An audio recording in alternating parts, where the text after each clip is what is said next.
सिरी उपमा जो लेखक शिवमूर्ति यह अत्यंत मार्मिक कहानी है। आज हम सुनते हैं। कहानी इस प्रकार शुरू होती है। किर्र किर्र किर्र घंटी बजती है। एक आदमी पर्दा उठाकर कमरे से बाहर निकलता है। अर्दली बाहर प्रतीक्षारत लोगों में से एक आदमी को इशारा करता है। वह आदमी जल्दी जल्दी अंदर आता है। सवेरे 8 बजे से यही क्रम जारी है। अभी 10 बजे एडीएम साहब को दौरे पर भी जाना है, लेकिन भीड़ है कि कम होने का नाम ही नहीं ले रही।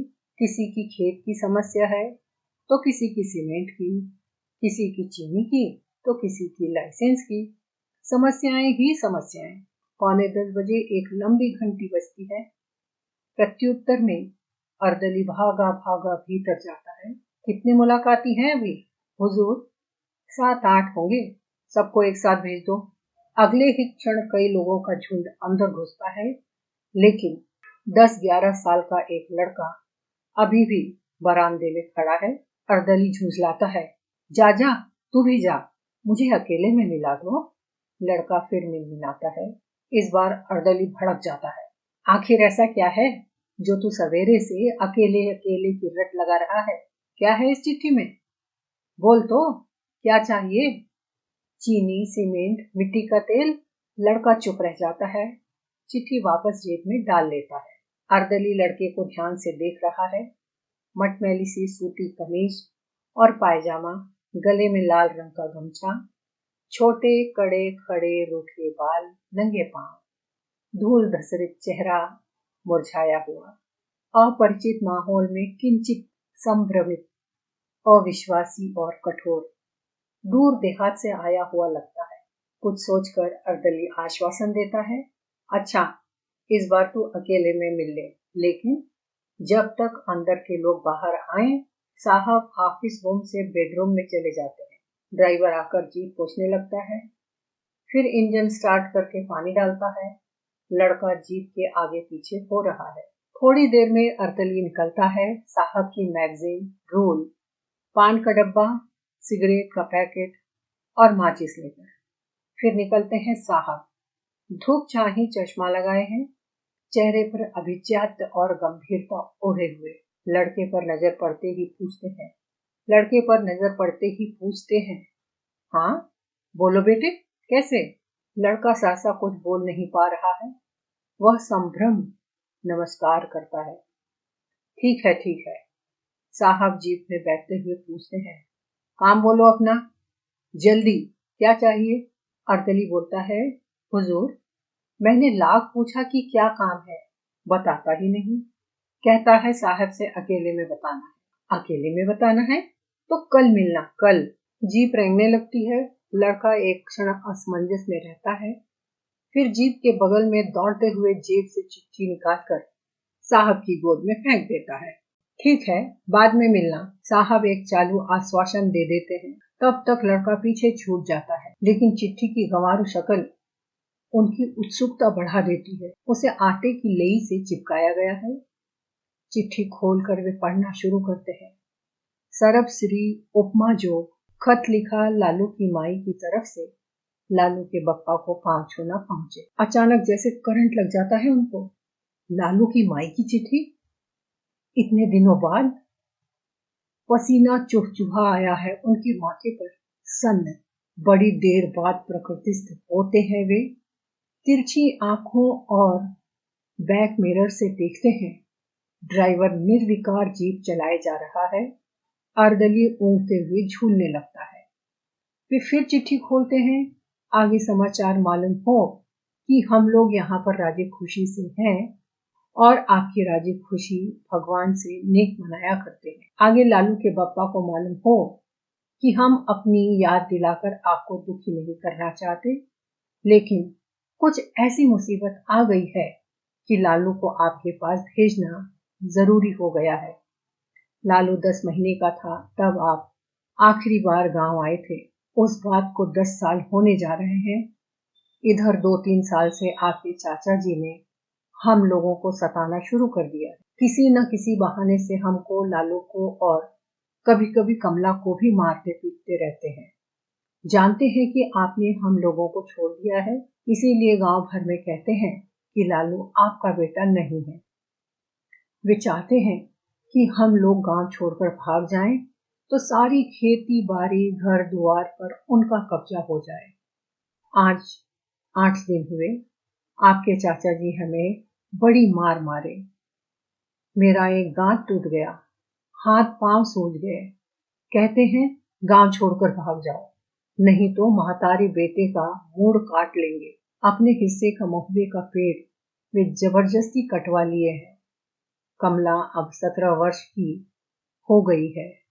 मैंने बहुत दौड़ धूप करके एक जगह उसकी शादी पक्की। अगर आपके चाचा जी मेरी झूठी बदनामी लड़के वालों तक पहुंचा देंगे तो मेरी बिटिया की शादी भी टूट जाएगी। इसीलिए आपसे हाथ जोड़कर विनती है कि एक बार घर आकर अपने चाचा जी को समझा दीजिए, नहीं तो लालू को एक चिट्ठी ही दे दीजिए अपने चाचा जी के नाम। नहीं तो आपके आंख फेरने से तो हम भीगी बिलार बने ही हैं। अब यह गांव डील भी छूट जाएगा। राम खिलावन मास्टर ने अखबार देखकर बताया था कि अब आप इस जिले में हैं, इसी जगह पर लालू को भेज रही हो। चिट्ठी पढ़कर वे लंबी सांस लेते हैं। उन्हें याद आता है कि लड़का पीछे बंगले पर छूट गया है, कहीं किसी को अपना परिचय दे दिया तो। लेकिन अब इतनी दूर आ गए हैं कि वापस लौटना उचित नहीं लग रहा है। फिर वापस चलकर सबके सामने उससे बात भी तो नहीं की जा सकती। उन्हें प्यास लगाई। ड्राइवर से कहते हैं जीप रोकना, प्यास लगी है।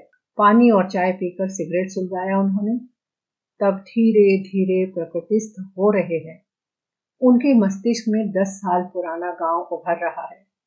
गांव जहां उनका प्रिय साथी था, महुए का पेड़, जो अब नहीं रहा।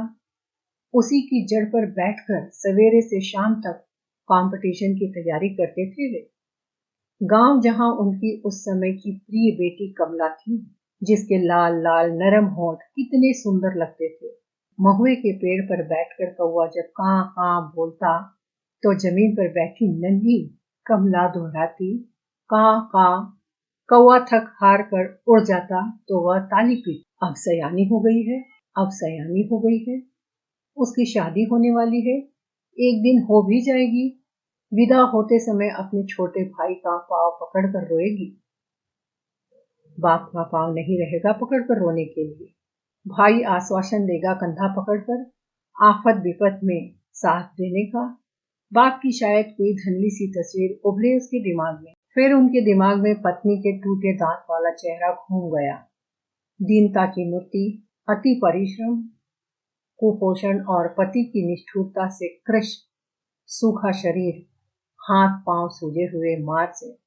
बहुत गरीबी के दिन थे जब उनका गौना हुआ था। इंटर पास किया था उस साल। लालू की माई बलिष्ठ कद काठी की हिम्मत और जीवट वाली महिला थी, निरक्षर लेकिन आशा और आत्मविश्वास की मूर्ति। उसे देखकर उनके मन में श्रद्धा होती थी उसके प्रति। इतनी आस्था हो जिंदगी और परिश्रम में तो संसार की कोई भी वस्तु अलभ्य नहीं रह सकती। बीए पास करते करते कमला पैदा हो गई थी। उसके बाद बेरोजगारी के वर्षों में लगातार हिम्मत बंधाती रहती थी। अपने गहने बेचकर प्रतियोगिता परीक्षा की फीस और पुस्तक की व्यवस्था की थी उसने। खेती बाड़ी का सारा काम अपने जिम्मे लेकर उन्हें परीक्षा की तैयारी के लिए मुक्त कर दिया था।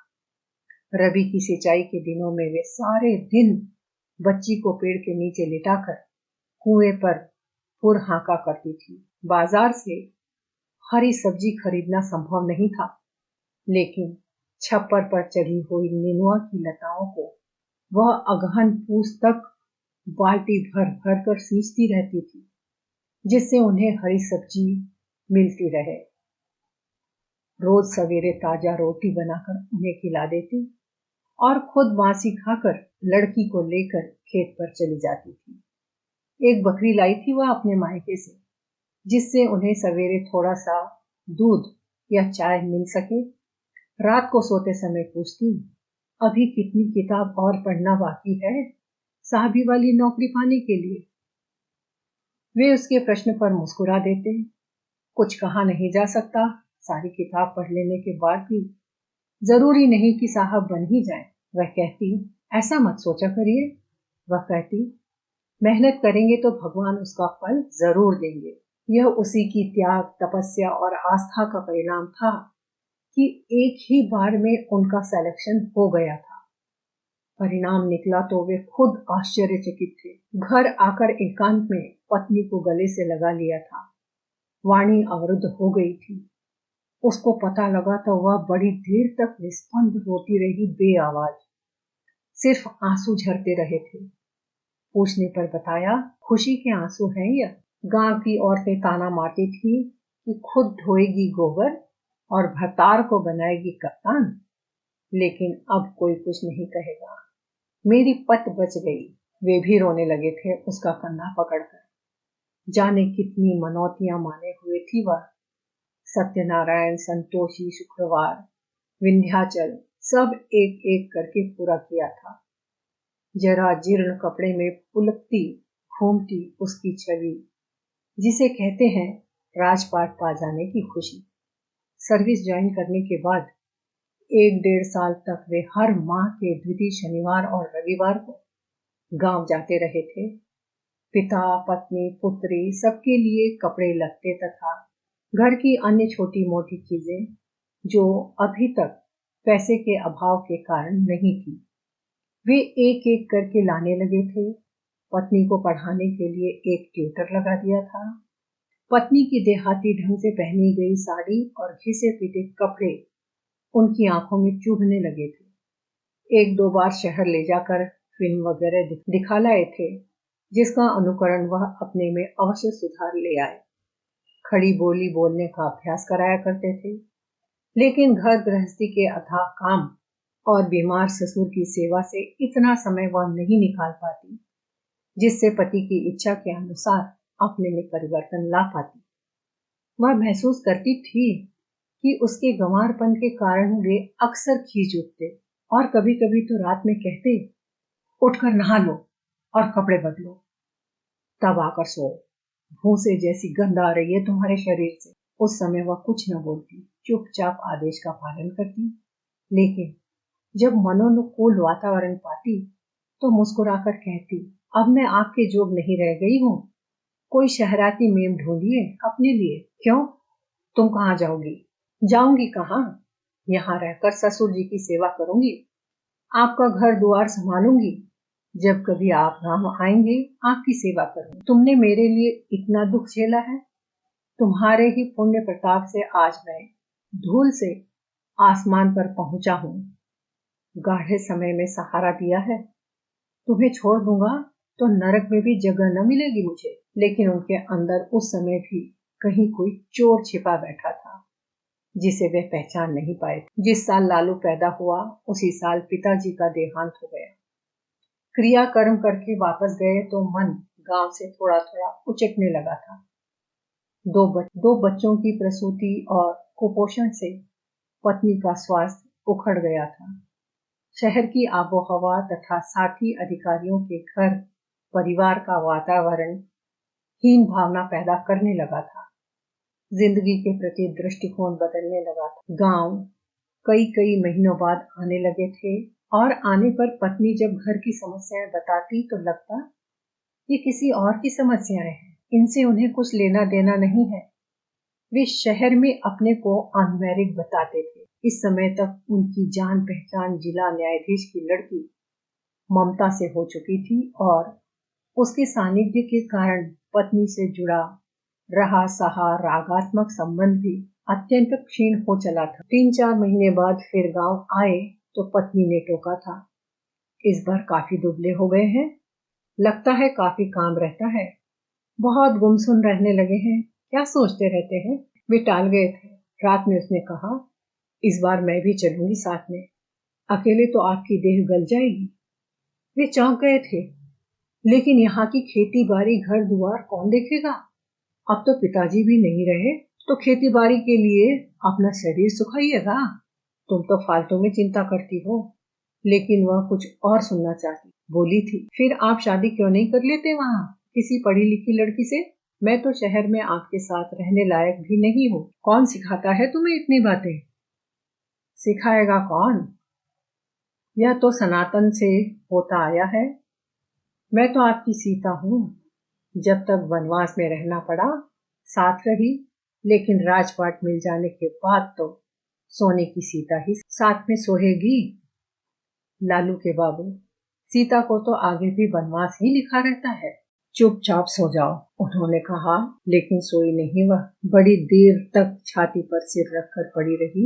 फिर बोली, एक गीत सुनाऊंगी आपको, मेरी माँ कभी कभी गाया करती थी। फिर बड़े करुण स्वर में गाती रही थी वह, जिसकी एक आध पंक्ति ही अब उन्हें याद है। सौतनिया संग रास रचावत, मोसंग रास भुलान, यह बतिया को कहत बटोही, तो लागत करेजवा में बान, सावरिया भूले हमें। वे अंदर से हिल गए और उसे दिलासा देते रहे कि वह भ्रम में पड़ गई है, पर वह तो जैसे भविष्य दृष्टा थी। आगत जो अभी उनके सामने भी बहुत स्पष्ट नहीं था, उसने साफ देख लिया था। उनके सीने में उसने कहीं ममता की गंध पा ली थी। उस बार गांव से आए तो फिर 5-6 महीने तक वापस जाने का मौका नहीं लग पाया। इस बीच ममता से उनका विवाह हो गया। शादी के दूसरे-तीसरे महीने गांव से पत्नी का पत्र आया था कि कमला को चेचक निकल आई है। लालू भी बहुत बीमार है, मौका निकाल कर चले आई है, लेकिन गांव में पत्र मिलने के महीने भर बाद ही जा सके। कोई बहाना ही नहीं समझ में आ रहा था जो ममता से किया जा सकता। दोनों बच्चे तब तक ठीक हो चुके थे, लेकिन उनके पहुंचने के साथ ही उसकी आंखें झरने से झरनी शुरू हो गई थी। कुछ बोली नहीं थी। रात में फिर वही गीत बड़ी देर तक गाती रही थी। उनका हाथ पकड़कर कहा था, लगता है आप मेरे हाथों से फिसले जा रहे हैं और मैं आपको संभाल नहीं पा रही हूँ। वे इस बार कोई आश्वासन नहीं दे पाए थे। उसका रोना धोना उन्हें काफी अनमनस्क बना रहा था। वे उकताए हुए से थे। अगले ही दिन वापस जाने को तैयार हो गए थे। घर से निकलने लगे तो वह आधे घंटे तक पांव पकड़कर रोती रही थी। फिर लड़की को पैरों में झुकाया था, नन्हे लालू को पैरों पर लिटा दिया था, जैसे सब कुछ लुट गया हो। ऐसी लग रही थी वह, दीनहीन मलिन। वे जान छुड़ाकर बाहर निकल आए थे। वही उनका अंतिम मिलन था। तब से 10 साल के करीब होने को आए। वे न कभी गांव आए, न ही कोई चिट्ठी पत्री लिखी। हाँ, करीब साल भर बाद पत्नी की चिट्ठी जरूर आई थी। न जाने कैसे उसे पता लग गया था। लिखा था, कमला नई अम्मा के बारे में पूछती है, कभी ले आइए उनको गांव। दिखा बता जाइए कि गांव में भी उनकी खेती बाड़ी, घर दुआर है। लालू अब दौड़ लेता है। तिवारी बाबा उसका हाथ देखकर बता रहे थे कि लड़का भी बाप की तरह तोता चश्म होगा। जैसे तोते को पालिए पोसिए, खिलाइए पिलाइए, लेकिन मौका पाते ही उड़ जाता है, पोस नहीं मानता। वैसे ही यह भी। तो मैंने कहा, बाबा तोता पंछी होता है, फिर भी अपनी आन नहीं छोड़ता, जरूर उड़ जाता है। तो आदमी होकर भला कोई कैसे अपनी आन छोड़ दे, पोसना कैसे छोड़ दे? मैं तो इसके बापों से भी बड़ा साहब बनवाऊंगी। उन्होंने पत्र का कोई उत्तर नहीं भेजा था। हाँ, वह पत्र ममता के हाथों में जरूर पड़ गया था, जिसके कारण महीनों घर में रोना धोना और तनाव व्याप्त रहा था। और करीब 9 साल बाद आज वह दूसरा पत्र उनके हाथों में बड़ी देर तक कांपता रहा और फिर उसे उन्होंने जेब में रख लिया। मन में सवाल उठने लगे, क्या मिला उसको उन्हें आगे बढ़ाकर? वे बेरोजगार रहते, गांव में खेती बाड़ी करते, वह कंधे से कंधा भिड़ाकर खेत में मेहनत करती। रात में दोनों सुख की नींद सोते, तीनों लोगों का सुख उसकी मुट्ठी में रहता। छोटे से संसार में आत्मतुष्ट हो जीवन काट देती। उन्हें आगे बढ़ाकर वह पीछे छूट गई। माथे का सिंदूर और हाथ की चूड़ियां दुख दे रही है उसे। सारे दिन किसी कार्यक्रम में उनका मन नहीं लगता। शाम को जीप वापस लौट रही है। उनके मस्तिष्क में लड़के का चेहरा उभर आया है, जैसे मरुभूमि में खड़ा हुआ अशेष जीजी विषा वाला बबूल का कोई शिशु झाड़ जिसे कोई झंझावत डिगा नहीं सकता, कोई तपिश सुखा नहीं सकती। उपेक्षा की धूप में जो हरा भरा रह लेगा, अनुग्रह की बाढ़ में जो गल जाएगा। जीप गेट के अंदर मुड़ती है तो गेट से सटे चबूतरे पर लड़का आंधा लेटा दिखाई देता है। मच्छरों से बचने के लिए उसने अंगोछे से सारा शरीर ढक लिया है। जीप आगे बढ़ जाती है। अंदर उनकी 4 साल की बेटी टीवी देख रही है। आहट पाकर दौड़ी आती है और पैरों से लिपट जाती है।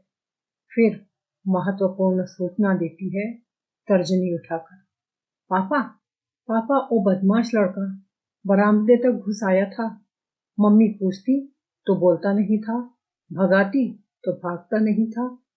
मैंने अपनी खिलौना मोटर फेंक कर मारा, उसका माथा कटने से खून बहकर मुंह में आने लगा तो थू थू करता हुआ भागा। और पापा, वो जरूर बदमाश था, जरा भी नहीं रोया, बस घूर रहा था।